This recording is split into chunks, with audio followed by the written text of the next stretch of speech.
Hi, my name is Brock Jobe, and I was for many years on the staff at the Winterthur Museum. I'm now Professor Emeritus of American Decorative Arts at Winterthur. And I also serve a role with the Decorative Arts Trust as Vice President. It's a joy to welcome you into our home today. My wife Barbara and myself are delighted to have you. And as you might expect with someone who's worked for years in the curatorial field, we had a very limited budget for building a collection. In fact, I wouldn't even call it a collection. We have bits and pieces of antique furniture and other things around in our house. But today, I'd like to share with you one particular piece of furniture that happens to be my favorite. Now, I'll show it to you and talk about it, and probably the first question that comes to your mind is he crazy? Has he lost his mind? This is his favorite piece of furniture? My God, what must the rest of his things look like? Well, my goal today is to change your mind about this particular chair. Now, at first blush, when you look at the chair, you may say to yourself, well, you can't even use it. In fact, that cane seat is so fragile that you can't sit in it. If you look more closely, you'll discover that the frame is twisted and warped. The joints are loose and coming apart. Why would anyone want this chair? Well, perhaps I was crazy, but back in the 1980s, I had the chance to attend one of Ron Bourgeau's auctions. Many of you know Ron, who ran Northeast Auctions for many years. Ron's a dear friend. And I bought this chair. I believe we paid $500 for it back in the 1980s. And what struck me about the chair was, yes, I said it was useless, but wait a minute. There are other ways that you can enjoy a chair. Now, this chair could be used as a clothes tree. Hang your clothes on it. What better use for a chair like this? Or perhaps you use it next to the bed where you place your favorite book, such as Alexander Kirtley's recent publication on the collection of furniture at the Philadelphia Museum of Art. Well, obviously those are my own personal uses, but I want to share with you other reasons why I bought the chair. And I really have 6 of them to talk to you about today. First of all, when I saw the chair at the sale, I was struck by the overall form, the elaborate carved decoration, the turning that you see on those posts. It just struck me as a bit pretentious, showy, and in some ways characteristic of what you expect from so-called William and Mary furniture of the early 18th century. What also struck me about the chair was the condition. The chair is in absolutely terrific condition, especially considering the fragility of the form. All of the parts are original. The finials have their full height. The feet are completely intact. The only damage that has occurred to the chair is this seat, the cane seat that you see here. There is a small amount of repair right along the edges of that cane seat. The seat itself is replaced. When the chair was made, it had a cane seat that had cane very similar to what you see on the back. But that cane in the seat gave way at some point, and it was replaced with rush. And then that rush probably stayed in place until the middle years of the 20th century, and then someone took the rush off and caned it as you see today. So the condition and the form interested me. And perhaps at this point I should say a little more about just what it is. It's a London-made cane chair dating from about 1700 to 1710.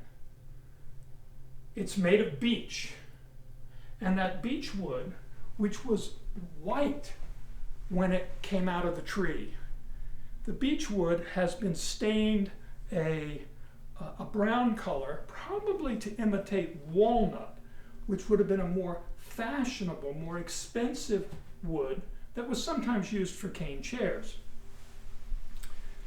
Knowing that this is a London-made object of beech, knowing that it's a cane chair, brings me to two other points that absolutely fascinated me about this particular object. One is, it represents an extraordinary industry in London in the latter half of the 17th century and the first 2 decades of the 18th century. The cane chair industry sprung up from nothing in the 1660s, but by 1700, literally thousands of craftsmen were employed in this industry.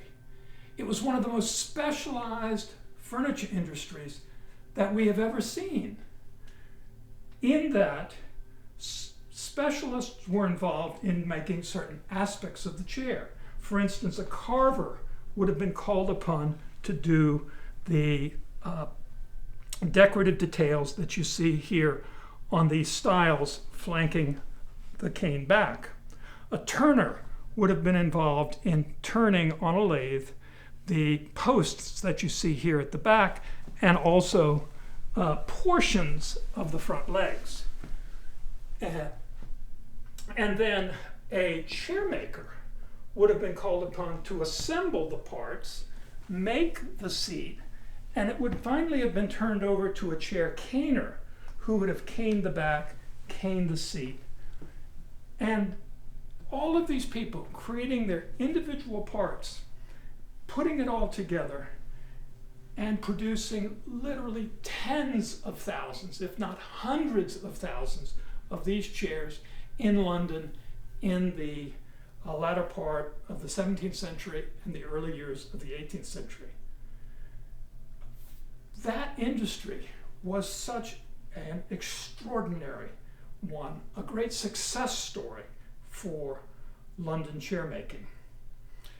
But the other reason that I was fascinated about it in terms of what it symbolizes, not only does it symbolize a great vibrant industry, but it also symbolizes a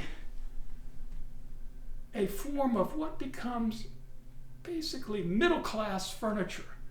In fact, Glenn Adamson, when he did a wonderful article on cane chairs about 2 decades ago for the Chipstone Journal, Glenn talked about this form of chair as being kind of the first example of the middle-class market furniture, and he described it as par excellence, not to be exceeded, because these chairs were intended for a middle-class and to some degree higher-end market. They were not nearly as expensive as a more fashionable upholstered chair that would have an upholstered seat and an upholstered back. The cane, while exotic, coming from Southeast Asia, the cane originated in Indonesia, or what is now Malaysia, and was shipped to England through the British East India trade. But that cane was incredibly cheap. It gave a look of fashion. It gave a look of exoticism. It gave a look of the Orient. But it was much less expensive than the textile coverings on an upholstered chair. And as a result, these chairs could be produced much more inexpensively than comparable upholstered chairs. And they were, as a result, incredibly popular. Sets of 6, 10, or 12 were made, and literally ships were filled with them and brought to this country, where cane chairs were owned by individuals from Portsmouth, New Hampshire to Charleston, South Carolina. Finally, when I think about this chair, there's two last things that I'd like to mention. One is that this particular example almost certainly was owned here in America. Yes, it was made in London, but it was owned here in America. And in fact, an identical chair to this one is owned by Historic New England. That chair has a wonderful history of ownership right in Portsmouth, New Hampshire. This chair may well have been from the same set. It may well have been owned by an individual in Portsmouth in the very first years of the 18th century. And as a result, these English cane chairs, which could be found everywhere in America, served as inspirations to local chair makers who took certain features, such as the design of the crest of this chair, and they used that design in their own chairs made here in this country.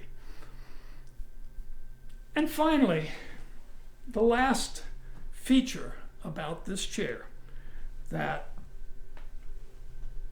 I have enjoyed is the fact that it was cheap. It only cost $500. And I'll tell you, the sad part of that story is that today you could probably buy a chair like this on the market for even less than that. Because indeed, the market for cane chairs has actually gone down, not up. They are still available.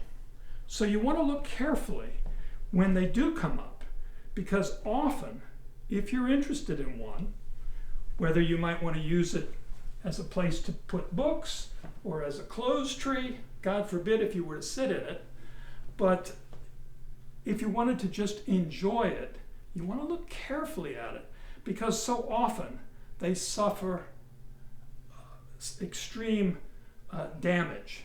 One of the most common areas of damage is particularly these beach chairs have been affected by powder post beetle, and you'll often find the wormholes from the larvae that are coming out of the chair as a result of the powder post beetle infestation.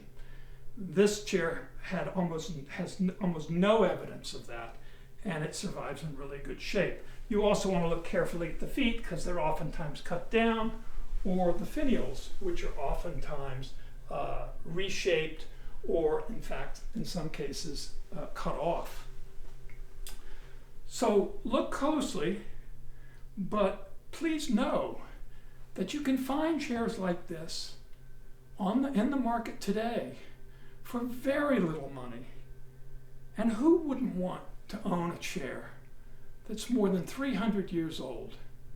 Something that was used by individuals in this country, something that represented the most fashionable object in a person's home. I hope now you know why this means so much to me, and I hope it means a little more to you. Thank you.